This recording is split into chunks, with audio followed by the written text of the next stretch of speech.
po yun sa inauguration ni President Trump. I don't know if you seen the inauguration, but it's really good because, ang sabi nga niya, we have to stand for the truth. At napaganda at yan po ay naririnig natin dito sa ating church. At masarap po nga, we have to fight the battle of faith, and it's a good fight. Sa lahat ng laban natin sa buhay, ito po yung talagang magandang laban. So kahit tayo po ay patuloy magtiwala sa ating Panginoon. And thank you for the wonderful singing. And thank you for honoring the Lord today. Magandang umaga po sa inyong lahat. Alright, happy Lord's Day. Kayo po ba ay nilalamig? Kayo po ba ay nakapag-almusal na? O talaga po sa labas ngayon ay talagang yung lamig natin ay talagang tumitindi dahil Pebrero na. At ang sabi nga nila ay lalong lalayo ang mundo sa araw sa panahon sa buwan yatang ito. So talagang expect na yung lamig ay talagang nararanasan po natin. At huwag niyo po pababayaan yung inyong pong mga sarili dahil talagang mabilis tayong magkaroon ng karamdaman. In fact, ako po ay 2 days ago ay talagang malapit ng trangkasuhin. Talagang uminom lang ako ng Panadol, Maxi Jessic, yung bago, Biogesic sa Pilipinas, lahat na. Yan, pati juices, orange juice. Sabi ko, I cannot get sick dahil nga po tayo po ay tatayo at patuloy na magbabahagi ng salita ng Panginoon. Alright, so glad to see everybody today, sa ating mga guests and regular attenders. Brethren, thank you for joining me today, and I pray that God will speak to all of us and be blessed. Just like to recognize, kung meron po tayong mga online na mga kapatiran na kasama ngayong umaga. Alright, we just like to always thank them being with us. Although malayo po sila sa sa atin dito, ay sila po nakakasama natin faithfully, regularly. At tingnan po natin kung sino yung ating mga kasama ngayong umaga. Unahin na natin, of course, yung mga nasa Abu Dhabi. Thank you, Sister Evelyn. Sister Evelyn, pakikaway lang kung kayo po dinig nyo kami dyan sa inyong tahanan. Ayan. Maraming salamat, kapatid. And also, Brother Kenneth and Sister Marimar, pakikaway lang po, mga kapatid, kung kayo po dinig nyo kami dyan sa inyong tahanan na may mga ngiti. Ayan. Maraming salamat. Nakikita nyo ba?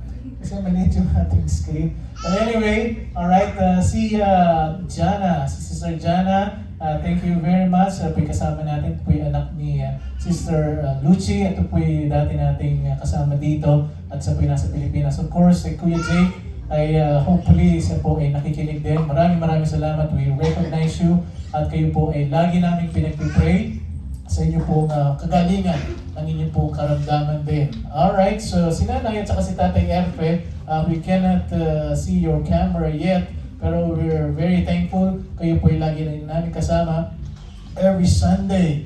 Alright, so again mga kapatid, ay huwag po kayong aalis at kayo po ay hanggang mamaya marinig niyo po ang ating mensahe ngayong umagang ito. Alright, so ating po mga nandito, just like to recognize also Brother Fernand for being back here in Dubai. Of course, si Kuya Cyril saka si Sister Juliet ay nakarating last Sunday. At sino po ba yung dumating last Sunday bukod sa kanila?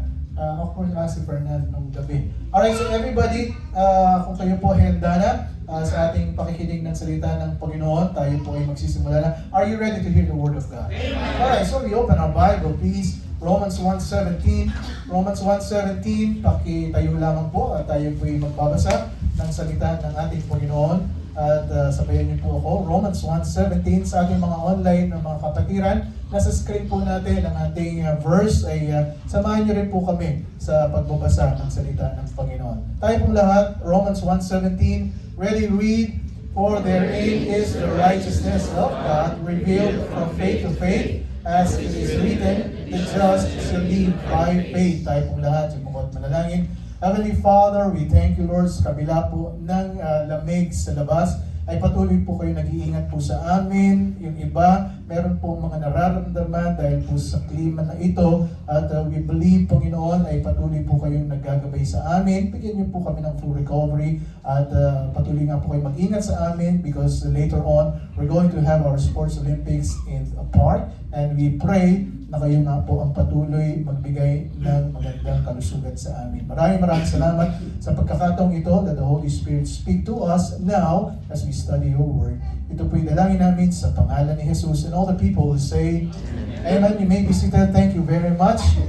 Alright, mamaya po, bago tayo lalabas, ay ipapaalam po natin yung mga criteria natin sa ating mga palaro, at yan po ay of course meron tayong patintero. Kung kayo po ay nung mga kabataan nyo, kayo po ay naglalaro nito, ay ito na yung pagkakataon nyo na ma-revive or ma-relieve ang inyong po mga memories noon sa inyong po mga kabataan. Anong wala pang iPhone, ito po yung mga laro natin. Tama mo ba? Ay, laro nyo pala. Hindi ko laro. Kasi, anyway, alright, we thank God for everything today. God bless you. Today is the third part of our series, The Just Shall Live by Faith.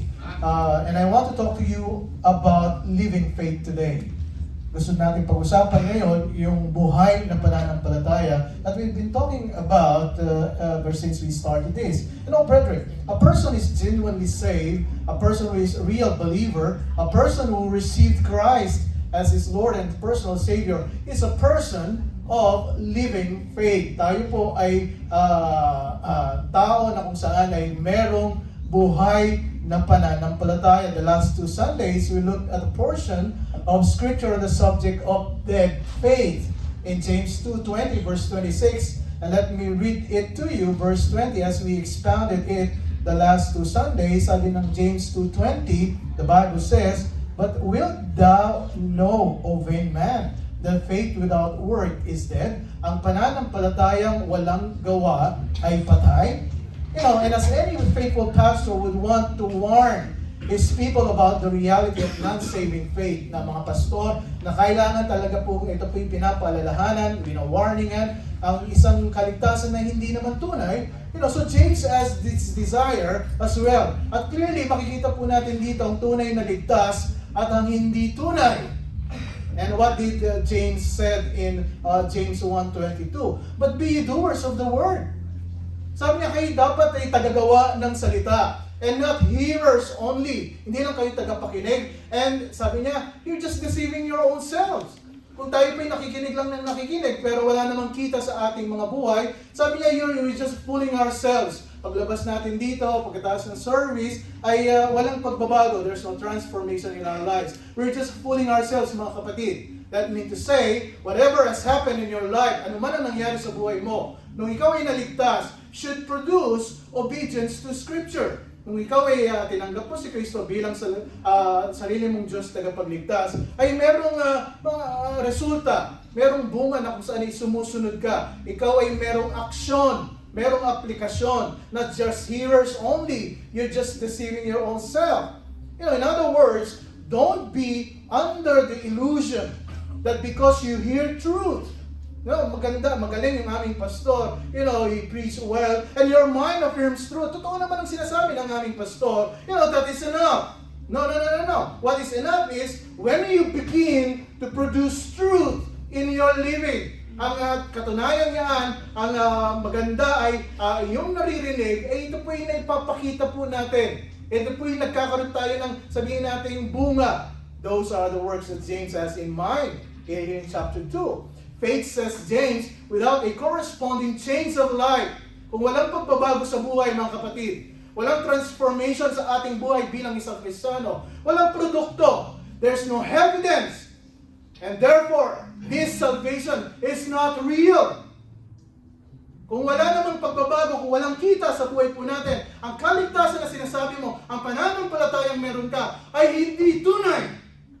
The point then is, making it very clear, non-saving, dead, lifeless faith is known by the absence of righteous deeds. Ang talagang hindi tunay na ligtas na tao ay talagang makikita mo, wala naman ako nakikitang katuwiran sa buhay niya.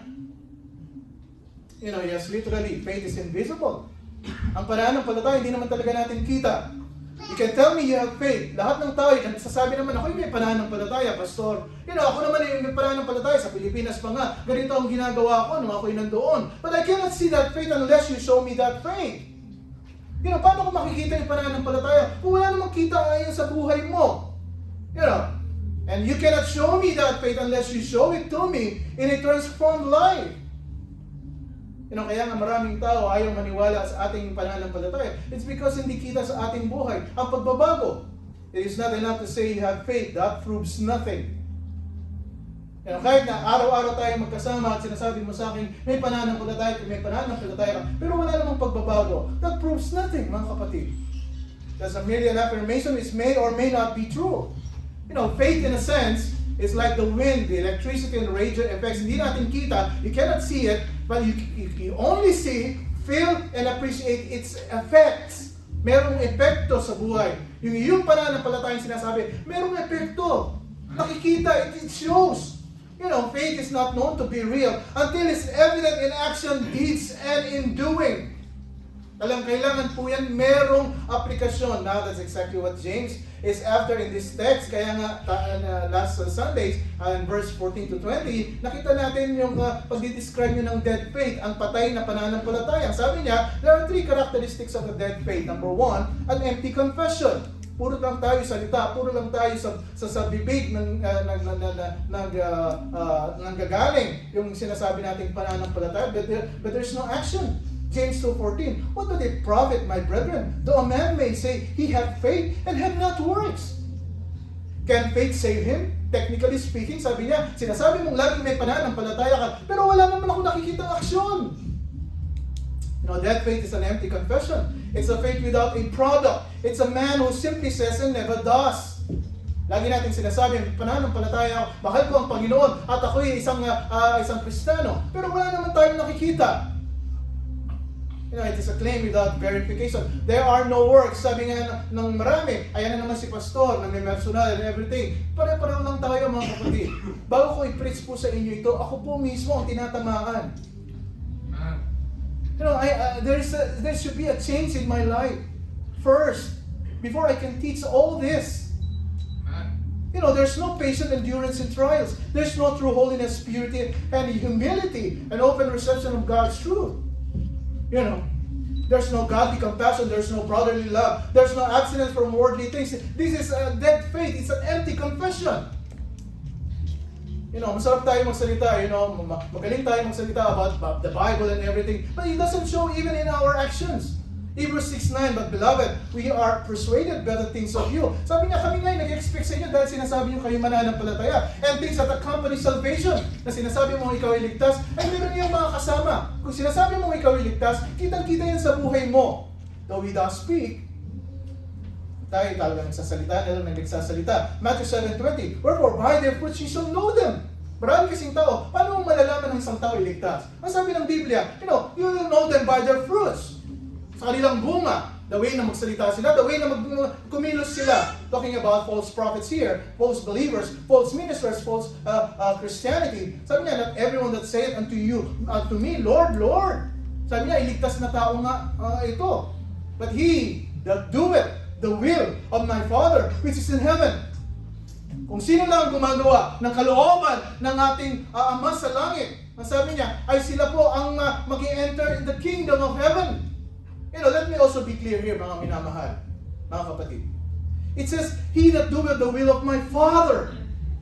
Ang gumagawa sa kalooban ng aking Ama, not the will of any person or anything. When it comes to faith, to your faith, the will of the Father always comes first. Sa ating pananampalataya, ang kalooban ng Diyos ang dapat nating ginagawa, hindi ang kalooban ng tao. So Matthew 7:21, and everyone that saith unto me, Lord, Lord, shall enter into the kingdom, but he that doeth the will of my Father which is in heaven. Tanong, we have to check everything, mga kapatid. Baka ang pananampalataya mo ay nasa tao na. Nasa mga bagay na, nasa sitwasyon mo na. Wala na sa Diyos. You have to check it rightly. Ang taong yan, sabi ko nga po sa inyo, kung ang taong yan, kahit sinasabi niyang may pananampalataya siya, ang magpapalayo sa iyo sa kalooban ng Panginoon, that is not the real faith. Kung ikaw nakikipag magkaibigan, at ang kaibigan na yan ay ilalayo ka sa kalooban ng Panginoon, that's not a right friend for you. Praise God. You know, minsan, nakakalungkot pa, ang isang kapatid pa ang magpapalayo sa pananampalataya mo. You know, bakit? Kasi pinapakinggan mo lahat ng kanyang mga sinasabi against any people or the church or you know, which is really deceiving, mga kapatid. Ikaw ang talo dyan. Sabi ko nga po sa inyo, kung ang taong sinasamahan mo, nilalayo ka sa kalooban ng Panginoon, hindi po yan ang tamang pananampalataya. Because the Bible says, but he that doeth the will of my Father, which is in heaven. Alam niyo po, mawawala tayo sa mundong ito, harap tayo sa Panginoon. Hindi naman tayo harap sa isang tao. At hindi naman tatanong ng Panginoon, alam mo ba, ano ba nangyari sa pananampalataya mo? Dahil ang sinunod mo, hindi ako. Ang sinunod mo, yung tao. You see, then one of them, which was a lawyer, ito yung napakatalinong tao in Matthew 22 verse 35. Ask him a question, tempting him, and saying him, Panginoon, ititempa kita, Master, which is the great commandment in the law? Ano ba yung matinding, dakilang utos ng batas? Jesus said to him, ito ang pinaka. Thou shalt love the Lord, thy God, with all thy heart, and with all thy soul, and with all thy mind. Ano sabi niya? Ito yung pinakadakila at ang unang commandment. You know, wala siyang sinabi dito, you know, thou shalt love the Lord thy God and this and that and, you know. No, this is the first and the great commandment. You have to love the Lord thy God. He comes first.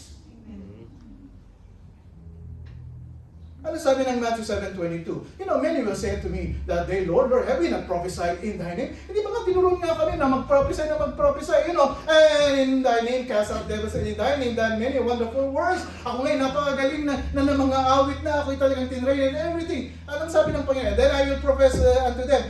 Sino bang pinaglilingkuran mo? Ang tao o ang ako na Panginoon mo? Anong sabi ng Panginoon? I never knew you. Hindi nga kita kilala. Depart from me, ye that work iniquity. You know, wherefore, by their fruits, ye shall know them. Number 2, of false compassion. Mali. You know, pagka ikaw niligtas ng talaga naman yung iyong compassion sa puso may ramdam at kitang-kita. You know, tayo pang mga ligtas na tatay pa hindi marunong magpatawad. Kaya sabi ng James 2:15, brother or sister, be naked and destitute of daily food. Di ba? Sila nasaktan na nga. Sila ito na nga, bagsak nila sa bahay. And one of you say unto them, depart in peace, be warm. And pag-ipagin na lang kita, notwithstanding, ye give them not those things which are needful to the body, and what does it profit?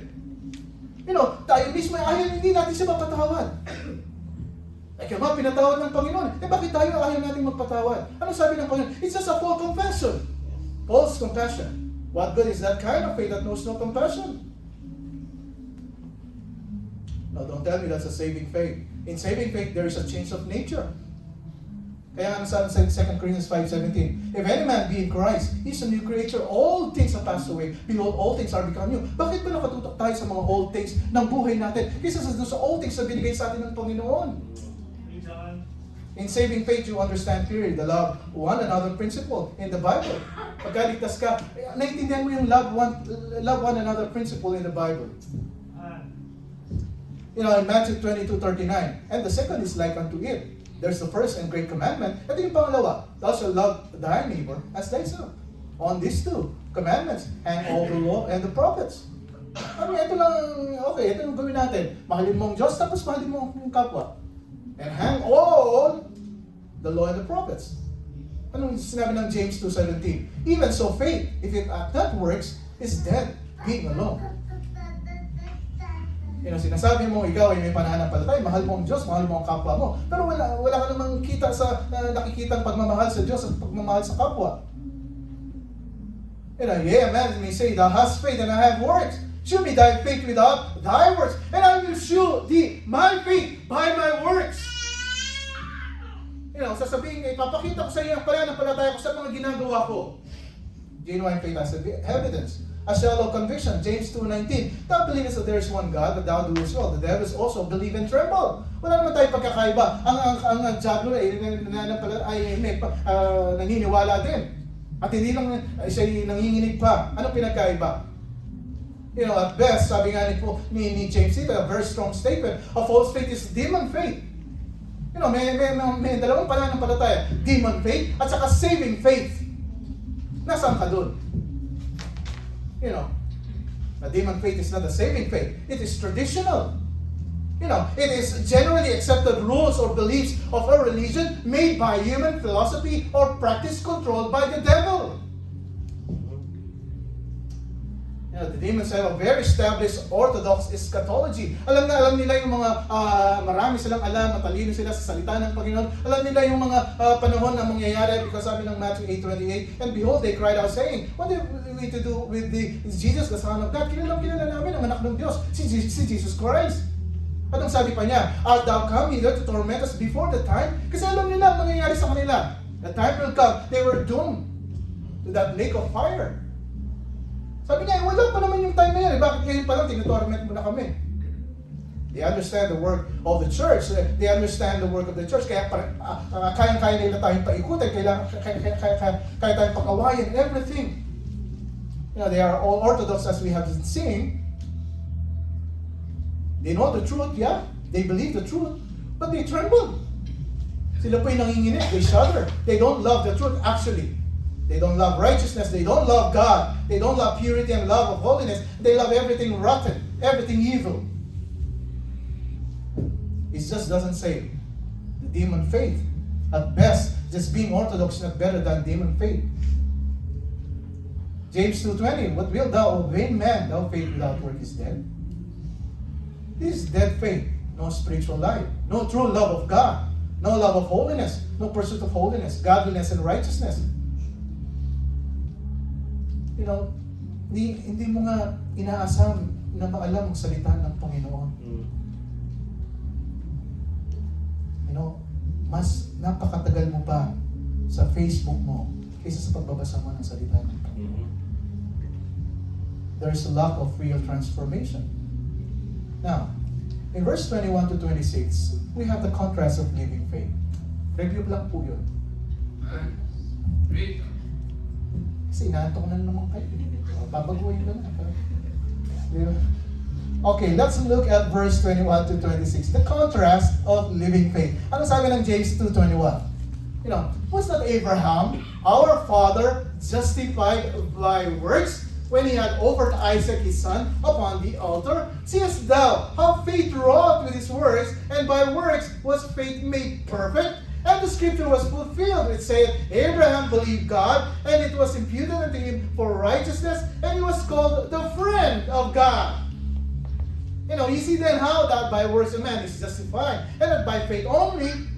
And likewise also was not Rahab, the harlot, justified by works, when she had received the messengers, and had sent them out of another way. Otherwise, a body without the spirit is dead, so faith without work is dead also. Mga kapatid, James has shown us here what dead faith is. Now he wants to show us, by contrast, what living faith is. And dito po, ay patuloy po niyang ini-structure ang kanyang argument dito sa mga kadebate niyang mga Hudyo. Kasi yung mga kausap niya dito, yung mga Hudyo. At ang sabi niya, they are arguing, ang pananampalataya ay na walang gawa ay consider pa rin kaligtasan. Yun ang sinasabi kasi ng mga Hudyo, yung mga sabihin natin mga hindi mananampalataya, yung mga Sadduceo, mga Pariseo.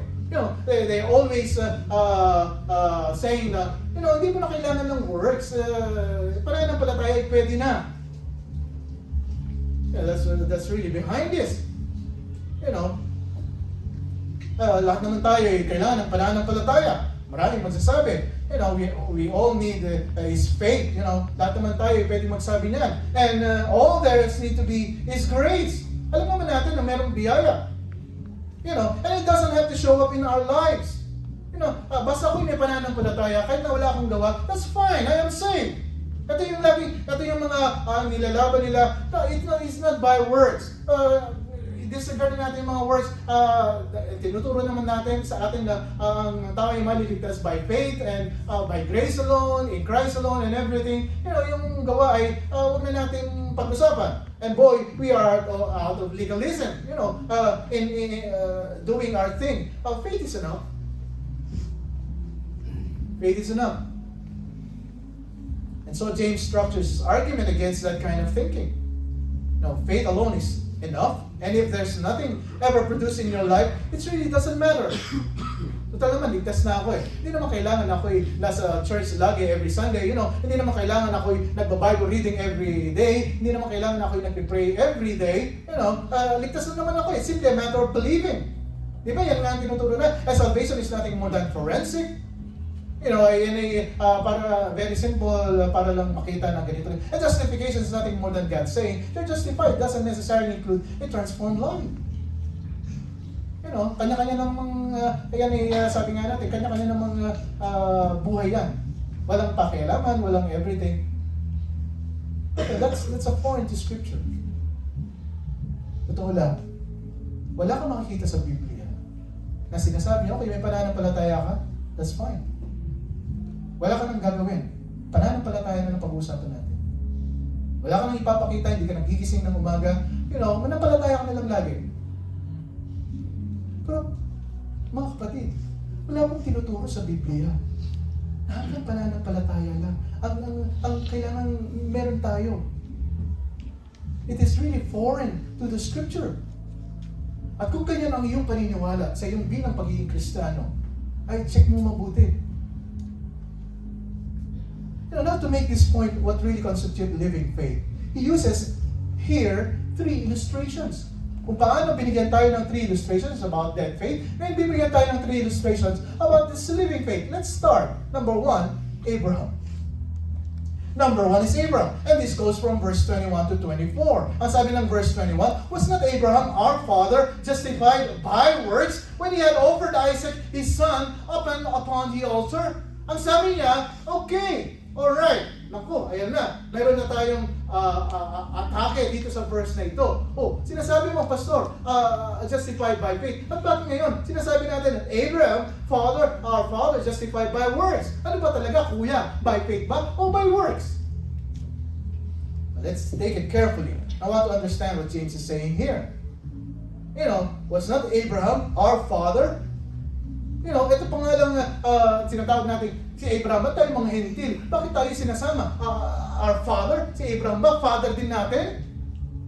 There's a lot of, kung talagang mag-aaral ka ng salita ng Panginoon, talagang phrase by phrase, titingnan mo mabuti. Ano pang sinasabi niya?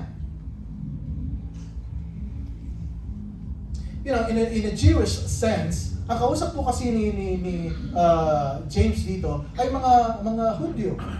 Kaya sinasabi niya, galing tayo sa lahi ng mga Hebrews, mga Hudyo, kaya sabi niya, was not Abraham our father? In that sense, it's the racial sense, it's pertaining to the flesh. At ang sinasabi niya, physically, naturally, racial sense, Abraham is our father.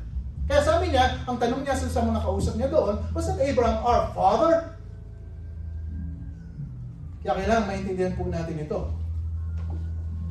But James has in mind more than that. Our father Abraham here, ay masasabi natin that what is in mind, that Abraham is the father, not only of the Jews racially, but of all people who believe in God unto salvation. Hindi natin mabuti ito.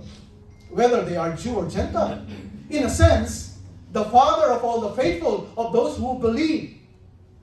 Ito yung sinasabi niya, our father, Abraham, na kahit sa panahon po ito po yung applicable sa atin. What happened to Abraham? Ano ba nangyari kay Abraham? Bakit natawag natin siyang father of all faithful? This is very important emphasis on the Apostle Paul.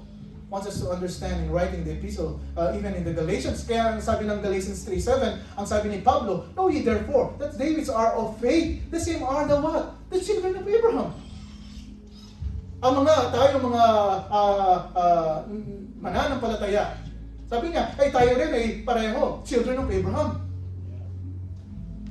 Galatians 3:9. So then they which of the faith are blessed with what? Faithful Abraham.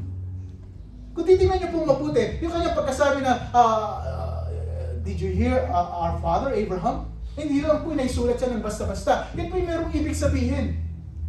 Especially sa ating mga mananampalataya. There is a spiritual sense na kung saan si Abraham, in which all who believe like us are somehow connected to Abraham. Why? Because Abraham is the model of faith.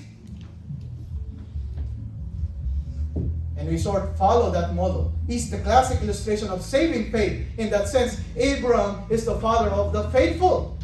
Kung tinatawag natin si Dr. Jose Rizal ay ama ng kagitingan. Even George Washington ay sinasabi natin ay siya ay ama ng Amerika. We don't mean that there's a sense in which all embodies the greatness of the Philippines and Americans, the Filipino and Americans to Sigat Jose Rizal. Si Abraham, in that sense, is the father of the faithful. James identifies then Abraham as the father not only to the Jews, but the father of those who believe. You know why? So, makikita po natin dito sa ating pag-aaral na noon pa, even Old Testament, people who believe God, they are justified by faith, not by works. Was not Abraham our father justified by works? O bakit ngayon sinasabi na naman ni James ay justified by works? Di ba nagkakaroon ng conflict si Paul at saka si James? Kasi sabi ni Paul, justified by faith si Abraham. Ito naman si James ay sinasabi niya, justified by works. We hold it right there. This is we need to understand really what's going on here. Ito po yung mga nangyayari sa maraming churches na ngayon is because people are really emphasizing justified by works. Ang kaligtasan ay because you are justified by works. Tayong tumanggap sa ating Panginoon. Wala pa rin tigil sa sinasabi at tinuturo na kung saan kailangan marami ka pa rin gawa. Marami ka pa rin gawa. Hindi sapat yung pananampalataya lang. Sa iyong kaligtasan, hindi sapat yung pananampalataya. Dapat meron pa rin gawa. Mga kapatid, you know why I need to emphasize this? Kasi ganito po yung mga nangyayari sa karamihang mga churches na kung saan may pananampalataya. You've been justified by faith already. Ligtas ka na. Hindi mo na kailangang dagdagan pa ng gawa. What we're talking about justified by works here, kung ikaw ay ligtas na, dapat merong gawa. Amen. Hindi po yung gawa ang ginagamit po natin para masabi natin, tatanggapin ako ng Panginoon kasi may gawa ako. Gets po ba? If you really understand justified by faith, yung gawa po ay will follow na lang. Ito po yung pinapaliwanag ni James dito. What does it mean to be justified? It means to be considered right with God. You mean to say, Pastor, Abraham was considered to be right with God by works? Paul. Kaya nga po maraming mga tao ngayon naguguluhan, ano ba talaga ang church? Parang pareho na lang sila nag-church because they want to be justified by works. At tayo namang mga Baptist ay tinuturo natin na ay kailangan magpareho tayo doon sa tinuturo ng iba.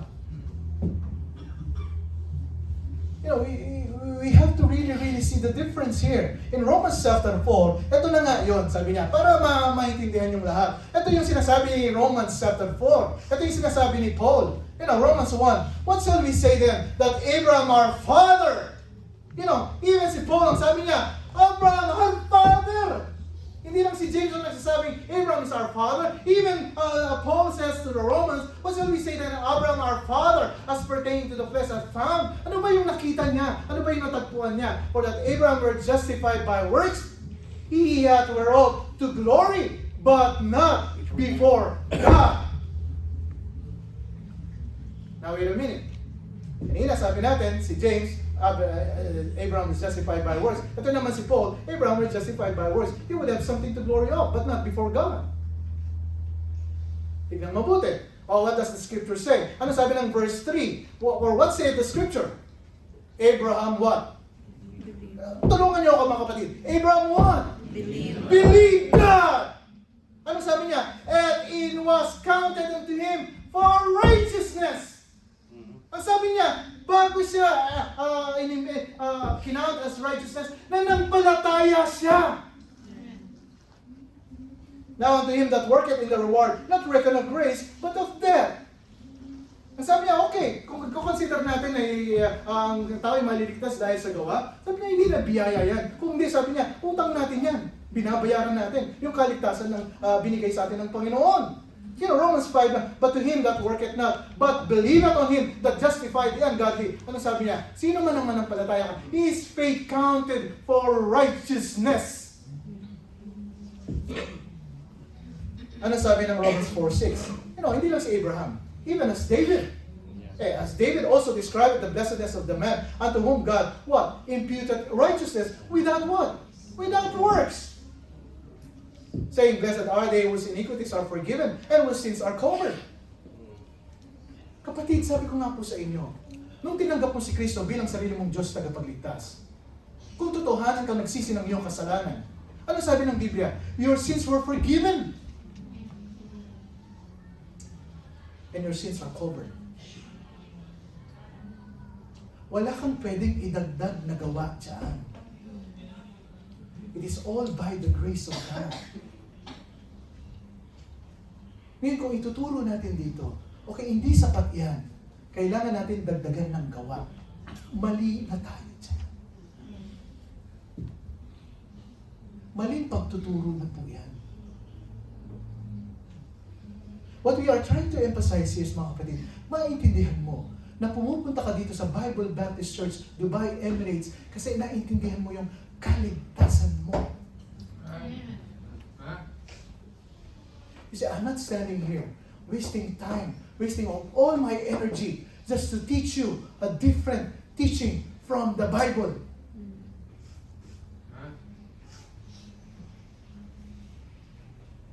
Kung ako lamang, pwede na akong matulog maghapon tuwing Sunday sa bahay po namin.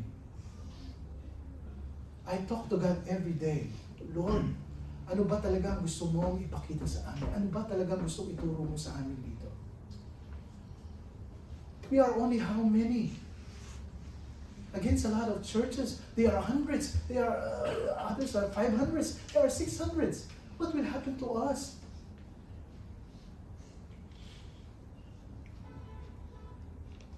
You know, Romans 4:7 says, saying, blessed are they whose iniquities are forgiven and whose sins are covered. Blessed is the man to whom the Lord will not impute sin. Yeah.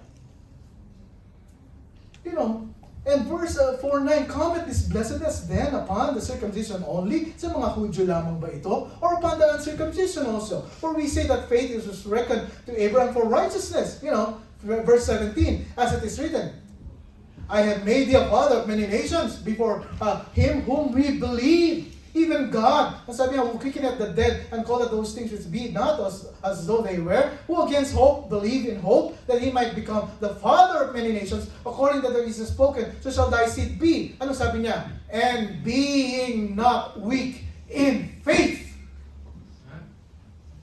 Mga kapatid, hindi lang siya nanampalataya. Yung pananampalatayang meron siya, hindi mahina. Yung pananampalatayang meron siya, and being not weak in faith, he considered not his own body now dead. When he was about 100 years old, neither yet the deadness of Sarah's womb, he staggered not. He walked unsteadily. Sa kanyang pananampalataya, hindi siya nagpaggewang-gewang, kundi ang pananampalataya niya straight at the promise of God through unbelief. Ano sabi niya? Pero napakalakas ng pananampalataya niya. Giving glory to God.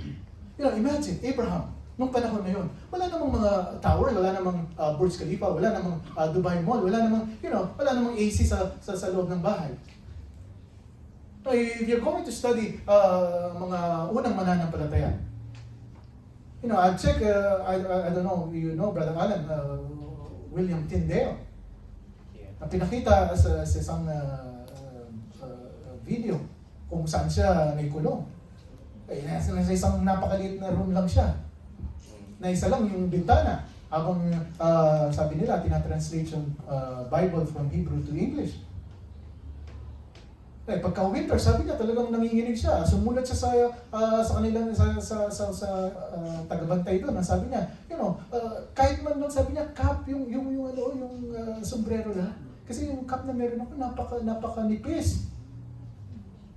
Sabi niya yung suot-suot ko, sabi niya lumang-luma na. Pwede bang bigyan niyo ako yung mga thermal di ba? Jacket na Diba yung socks ko, sabi niya, talagang yung sapatos ko. Tapos, yung tulugan ko, bato-bato na sabi niya. Sabi pa nga ng kwento, there are rotten rats na kung saan ay makikita mo sa paligid. Wala namang mga insecticide nun, tsaka mga di ba? But you see, even sa ganung mga sitwasyon, they are not weak in faith. Tayo, konting problema lang, di ba? Nagkaroon tayong sitwasyon sa opisina, di ba? Ay, naku, hindi mo na alam kung anong gagawin mo. And being it now in faith, consider not his own body now dead, and staggered not. He did not walk unsteadily at the promise of God. Kasi sabi niya, naniniwala ako dun sa pangako ng Panginoon. Ako'y talagang nananampalataya, but was strong in faith, giving glory to God. Mga kapatid, there is a very, very strong statement here in the Bible. Ano sabi niya? And being fully persuaded that what he had promised, he was able also to perform. Hindi ka ba naniniwala na kung saan ang pinangako ng Panginoon sa iyo, ibibigay din sa iyo? And therefore, ano sabi niya? It was imputed to him for righteousness. Kaya minsan check natin, mga kapatid. Baka konting pagsubok lang sa buhay, tayo bumibigay, tayo ayaw na nating manampalataya sa ating Panginoon. Now, it was written, for his sake alone, yes, isinulat to para sa kanya, that was imputed unto him. Ano sabi niya? But for us also. Isinulat ito para sa atin, na mga mananampalataya, to whom it shall be imputed. If we what? Believe on Christ, on God, that raised up Jesus our Lord from the dead. Who was delivered for our offenses, and was raised again for our justification. Ano sabi ng Romans 4:16? Therefore, it is of faith, that it might be by grace. To the end, the promise might be sure to all the seed, not that only which is of the law, but also which of the faith of Abraham, who is the father of us all. Pinapakita ko pa lang po sa inyo kung bakit si Abraham, ang tawag ng Biblia, ang tawag ng James and Paul, and even to us, this is a father of faith. He's our father. Kasi yung models nasa kanya. Na wala siyang nakikita. Pero nanampalataya siya na merong Diyos. Napakahalaga po ito mga kapatid sa ating pagiging Kristiyano. It is of faith that it might be by grace, by faith, and by grace. It's really saying the same thing over and over again. It was God's power, mga kapatid. It is the power of God. That's why we are all together here today. It's God's work in His behalf. The same power that raised Jesus from the dead. Ano sabi ng Romans 4:24? But for us also, to whom it shall be imputed if we believe on Him that raised up Jesus our Lord from the dead. Kung titingnan po natin mabuti, Abraham was saved by faith. Abraham was saved by grace. Abraham was saved by divine power, not human effort. That's a very strong statement. Our salvation without works. Ang kaligtasan po natin, walang gawa. Walang gawa. Pagka pinag-uusapan po natin ang kaligtasan, kailangan po natin tanggalin, wala po yung gawa. Wala kang pwedeng ipagmalaki sa ating Panginoon. Kaya nga sabi niya, si Abraham, iniligtas niya, hindi para ipagmayabang yung gawa niya. Hindi para sa kanya, kundi para sa kalulatian ng Panginoon. Ano sabi ng Galatians 3:11? But that no man is justified by the law in the sight of God, it is evident for the just shall live by faith. Ang isang ligtas na tao, mabubuhay yan sa pananampalataya. And the law is not for of faith, but the man that doeth them shall live in them. So you have very clear teaching here, mga kapatid. Abraham was justified by faith and grace. Grace is God's unmerited favor. Hindi natin pwede pong ipagmalaki yan in graciously giving a man salvation because he believes. Kaya nga sabi ng Ephesians 2:8 and 9, very familiar verse. For by grace are ye saved through faith, not of yourselves. It is the gift of God, not of works, lest any man should boast. Salvation is justification by grace. Abraham was justified by works. So mga kapatid, ano po lahat itong mga pinag-uusapan natin ito? How do we reconcile those verses? Justified by faith and justified by works. Romans 4:2, the Bible says, for if Abraham were justified by works, he had whereof to glory, but not before God. Ito lang po yan, mga kapatid. You cannot be justified by works before the Lord. I will repeat. Hindi ka pa pwedeng ituring or gawing justified by your works before the Lord. Kasi wala po tayong pwedeng ipagmalaki sa Panginoon. Pagka isang gawa po natin, yan ang ginamit mo para sabihin mong ma-justify ka ng Panginoon. Mali na po. Kasi nobody can be justified by works before God. It is only by faith. Kasi maraming tao, pinagmamalaki nila yung gawa nila sa Panginoon. Ano sabi ni Pablo?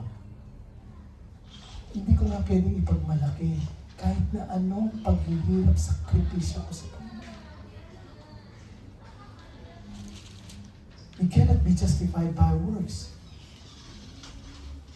You cannot be justified by works before the Lord. Kung ang pagbabasihan mo sa iyong kaligtasan ay mabubuti mong gawa, di po yan ang batayan ng ating Panginoon. Good works are only fruits of you being saved. Bunga po yan ng kaligtasan. Only by faith and righteousness is then imputed to you. You know, Romans 4 verse 6, 11, 22, and 23, makikita niyo po dyan na ang katuwiran ay imputed to us by the power of God. You can only be justified by faith. No, the idea here is this. Malapit na po tayo matapos. I have still 2-3 minutes here. You know, the idea is here. Man is bankrupt. Mga kapatid. Man is bankrupt. Is spiritually bankrupt, morally bankrupt. Wala kang pwedeng ipagmalaki. You put your faith in Christ. Nung tinanggap mo si Kristo bilang sarili mong Diyos tagapagligtas, yung pananampalataya mo, binigay mo sa ating Panginoong Jesucristo, God deposits in your bankrupt account all necessary righteousness to make you suitable to dwell in the presence of God. Yeah.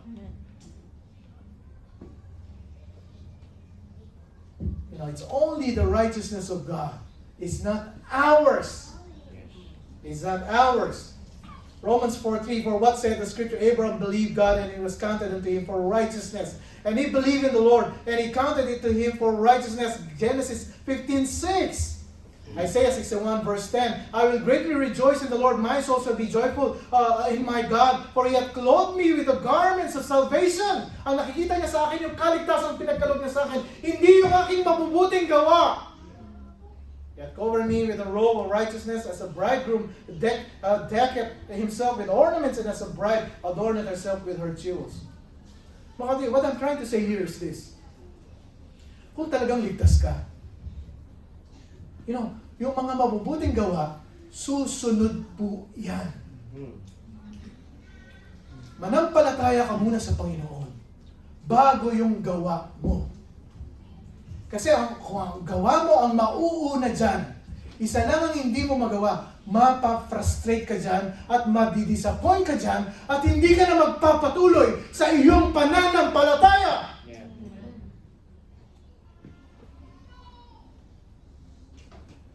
Manampalataya ka muna bago ka gumawa para sa ating Panginoon. Patunayan mo ang iyong pananampalataya ayon sa iyong mga gawa. It's just the way it's always been. Old Testament salvation, New Testament salvation, they are very the same. You believe God first. Believe God first.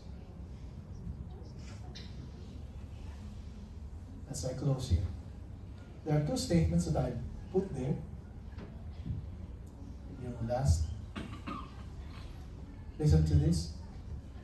Abraham was justified by faith before God,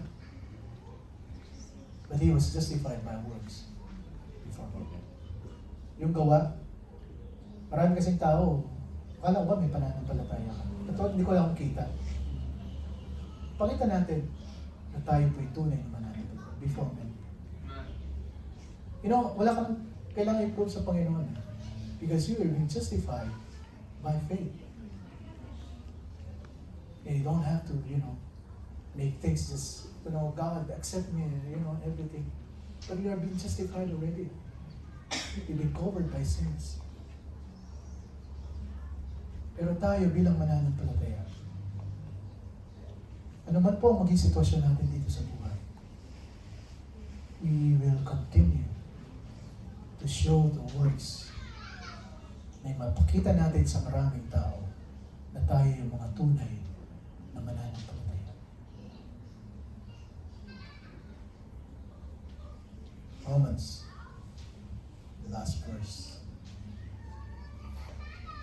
Romans 1:17. For there is the righteousness of God revealed from faith to faith, as it is written, the just shall live by faith. Nakaisa na tayo si Abraham. Next week, I'll conclude this. Dalawa pa, sabi ko sa inyo, you check that one. You don't want to miss that Sunday. Dahil napakaganda po yung dalawa. Amen. Mami, sabi ko, kung 3 oras lang kami dito, pwede pong gawin. Yan lang. Inaantok na kasi kayo lagi. Praise God. Alright, so we all stand at least to just remember. Tayo po yung manalangin. Ama namin banal, napakasarap po mapag-aralan ang katotohanan ng salita. We are here because we want to glorify your name and we want to see the truth that's being written in the Bible. We are here because we don't want to be exerting effort just to be recognized. Well, we are here because we are saved by faith. Wala po kami pwede ibig na lang Panginoon. Because we were saved by your grace. Wala po kami pwedeng ipagmalaki sa inyong harapan, kundi Panginoon. Because we are saved, we need to show people that we are saved. That's why James said, Abraham justified by works. Ito po yung pinakita kasi niya. Hindi lang siya nanampalataya, kundi kitang-kita sa buhay niya. It's not an empty confession. It's not a false compassion. It's not a shallow conviction. But it's strong faith. Napakalakas na pananampalataya. I pray, Lord, we pray, na ito po'y makita rin po sa amin. Because sometimes lives really broke us down. Bring us down. But we are here because we have this faith na pinigay niyo po sa amin na wala pong pwedeng umagaw sa amin kundi gamitin po namin ito sa tamang paraan. Kausapin niyo po kami. Ito po yung dalangin namin sa Panginoon. Habang tayo nakayuko, nakapikit ang ating. God has spoken to your heart. You've seen it, you've heard it, that faith, we who believe are justified by faith, not by works. But because we are justified by faith, meron po tayong dapat ipakita na works. It's not works that we're going to be the reason why we get saved. Kundi ito po'y bunga lang ng ating kaligtasan. Why don't you come to God and tell Him, Lord, maraming salamat. I really understand that I am justified by faith. But to show people that I am a saved person, kailangan ko po ipakita na ako po'y nananampalataya po sa inyo. I want to do it, Father, freely. Naintindihan ko kung bakit ako nananambahan. Naintindihan ko kung bakit ako nananalangin. Naintindihan ko kung bakit ako nagbabasa ng Biblia. Kapatid, God has spoken to you. You give yourself to the Lord. You love God with all your heart, with all your mind, with all your strength. Sa buhay pong ito, mabigat. Maraming problema maharapin. Because you love God. God will see through it all. Bibigyan ka niya ng tagumpay. You pray to God. Kausapin mo.